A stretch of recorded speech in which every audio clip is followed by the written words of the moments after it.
Isaiah Thomas trade last year. I think we can all agree on that at this point. I fold my hand. Okay. Isaiah Thomas, who less than 24 hours after saying, quote, "I'm tired of being traded," was traded to the Lakers. Isaiah Thomas, who, as we saw in Cleveland, has no problem making his opinion known, reportedly would rather be bought out as opposed to coming off the bench with the Lakers. Isaiah Thomas apparently blind to his recent stats and perhaps deaf to his recent comments. Nick Wright, will going to the Lakers be good or bad for Isaiah Thomas? Nothing can be worse than what he was going through in Cleveland. So in that regard, I think it's good. I also think the fact that I know Lonzo's going to be the starter. They can play at the same time, though. Lonzo's bigger. Lonzo can guard shooting guards. Isaiah's not guarding anybody anyway. I don't think it's bad for him to go to a team where when he's on the court, he can be more ball dominant, and a team that, if they whiff on their major free agents this upcoming season, might give Isaiah Thomas, similar to what J.J. Redick got in Philadelphia, a one-year giant balloon payment so you're not tied to long-term salary things, to see if he gets healthier.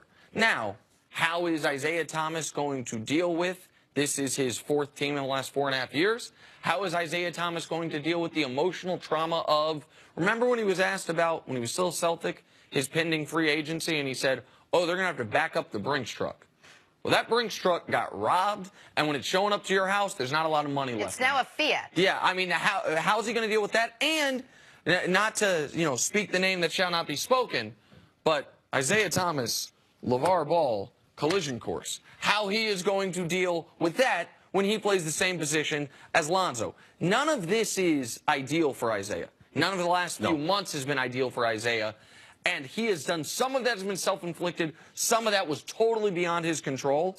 But now he gets something of a fresh start for the last 30 games. Right. It's hard to imagine that things could get worse, but things just got worse for him. Oh. Yeah.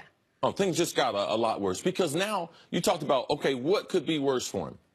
What if he got hurt again? We haven't seen him healthy. That 29 he got in Boston is in a distant future. All right? He is trying to get, in his distant past, he is trying to get paid. Forget about playing for a winner and everything. Isaiah, man, wants to get paid. He's never gotten paid in his NBA career, substantially a long-term security contract. Also, man, he should have got traded to the East because, Jenna, you and I were sitting here discussing it.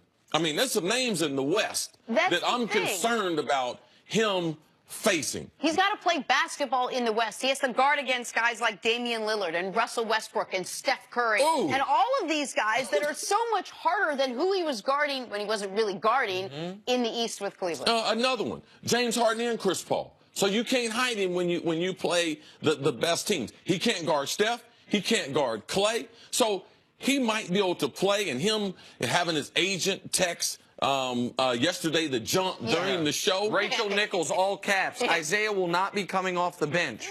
You stop making demands. Like, what about fitting in somewhere? Like, what about being a good teammate? What about, hey, Magic Johnson, you know something? Hey, whatever you need me to do, I can do. Because Magic's going to be pissed off when he sees Isaiah Thomas is not his childhood friend, Isaiah Thomas. Right, he's like, oh, this one? Yeah, and he's got a 5'8" guy coming into the locker room. So I believe this is going to be a rough season for Isaiah. If I was him, I would just go on the DL, just not making any comments, trying to fit into the scheme in Los Angeles. Because Los Angeles, they do have a plan for the future, and I don't believe Isaiah's part of that. It is very difficult for people that have been incredibly successful in their lives, once they're grown-ups, grown men, grown women, whatever, to change significant pieces of their personality.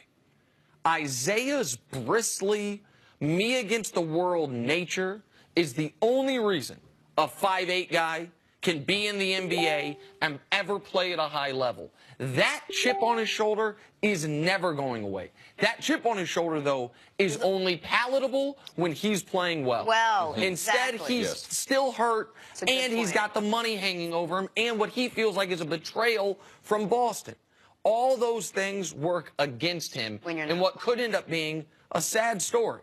Like, at this point, now he's off the Cavs, I'm rooting for Isaiah. I hope Isaiah turns the whole thing around. Wasn't working with him in the Cavs. The Cavs made the right move. I hope he turns it around, but his body right now has not allowed him to. Just like Isaiah, I need you as an adult to make some grown-up modification to your personality? Me? You. No.